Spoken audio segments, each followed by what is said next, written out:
পাটনার কাঁকড়বাগ এলাকায় চলল গুলি। 4 দুষ্কৃতী এক বাড়ির বাইরে গুলি চালায় বলে অভিযোগ। আর গুলি চালানোর পর একটি বাড়িতে লুকিয়ে পড়ে দুষ্কৃতীরা। পুলিশ গোটা বাইরে এলাকাটা ঘিরে রেখেছে। ঘটনাস্থলে পাটনা পুলিশ সহ এসটিএফও রয়েছে। 4 দুষ্কৃতী এক বাড়ির বাইরে গুলি চালিয়েছে এমনটাই অভিযোগ। আর গুলি চালানোর পর একটি বাড়িতে তারপর লুকিয়ে পড়ে দুষ্কৃতীরা। গোটা এলাকা একেবারে বাড়ির বাইরে সহ গোটা এলাকা ঘিরে রেখেছে দুষ্কৃতীরা।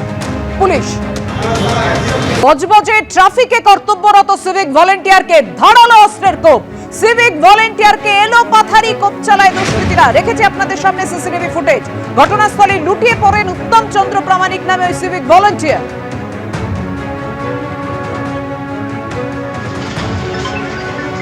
বজবজে ট্রাফিকে কর্তব্যরত সিভিক ভলেন্টিয়ারকে ধারালো অস্ত্রের কোপ।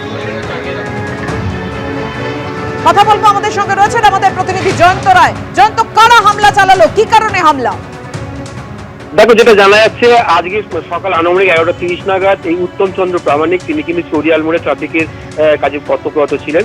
সিসিটিভি ফুটেজে দেখা যায় যে একটি ব্যক্তি সে একটি ব্যাগের মধ্যে ধারালো অস্ত্র নিয়ে আসে, পেছনে গিয়ে এলোপাতাড়ি তাকে কোপ মারতে শুরু করে।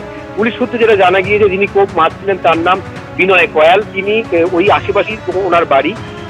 তিনি কেউ বলছেন তিনি মানসিক ভারসাম্যহীন, কিন্তু যদি মানসিক ভারসাম্যহীন হয়ে থাকে তাহলে ব্যাগে করে সে অস্ত্রটা আনলো কেন, এটা কিন্তু যেমন প্রশ্ন উঠছে ঠিক তেমনি প্রশ্ন উঠছে যে রাস্তায় এত লোক ছিল তাদের কাউকে কোনো রকম আক্রমণ না করে এই সিভিক ভলেন্টিয়ারকে কেন আক্রমণ করলো সেটা বোঝা যাচ্ছে না। ঘটনার পরেই কিন্তু পুলিশ ওখানকার যারা কর্তব্যরত তার ছিল তারা কিন্তু এই ব্যক্তিকে ধরে দেয় এবং থানায় নিয়ে চলে যায়। যেটা জানা গিয়েছে পুলিশ সূত্রে যে এখনো পর্যন্ত ওই উত্তম চন্দ্র প্রামাণিককে কিন্তু আইসিইউতে রাখা হয়েছে।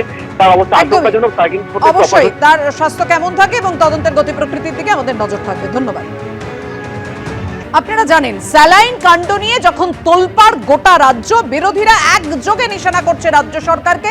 বিরোধীদের উদ্দেশ্য করে আজকে মুখ্যমন্ত্রী বলেন যে রিঙ্গাল ল্যাকটেটে কোনো গলদ নেই। আমরা পরীক্ষা করে দেখেছি, গুণগত মানে কোনো গলদ নেই। দেখুন কি বলেছেন মুখ্যমন্ত্রী। মেদিনীপুর মেডিকেল কলেজের যে ব্যাচে রিঙ্গাল ল্যাকটেট সলিউশন ব্যবহৃত হয়েছিল সেটা আমাদের state drug control and research ল্যাবরেটরিতে টেস্ট করা হয়। সেই ড্রাগ টেস্টিং অনুযায়ী দেখা গেছে যে তার কোয়ালিটিতে কোনো রকম গলদ নেই। সঠিক মানের স্যালাইনই হাসপাতালে সরবরাহ করা হয়েছিল। ওষুধের কোয়ালিটি মেনটেন করার জন্য আমাদের স্ট্রিক্ট প্রোটোকল রয়েছে। তাতে খারাপ মানের ওষুধ সরবরাহ খুব ইন্টেনশন না থাকলে কেউ যদি চক্রান্ত করবো বলে ভাবে অসম্ভব।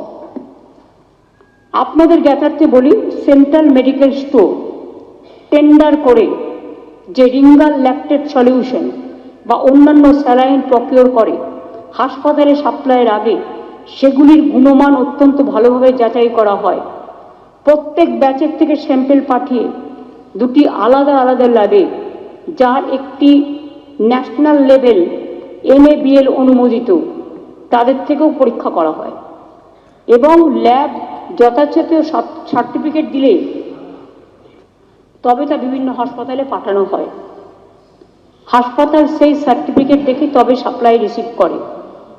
তাছাড়াও র্যান্ডাম সাপ্লাই স্যাম্পেল কালেক্ট করে NABL অনুমোদিত ল্যাব এবং state drug control and research ল্যাবরেটরিতে পাঠানো আরেকবার কুইক চেকের জন্য। রিপোর্ট ঠিকঠাক এলেই তবে এটা ব্যবহার করা হয়।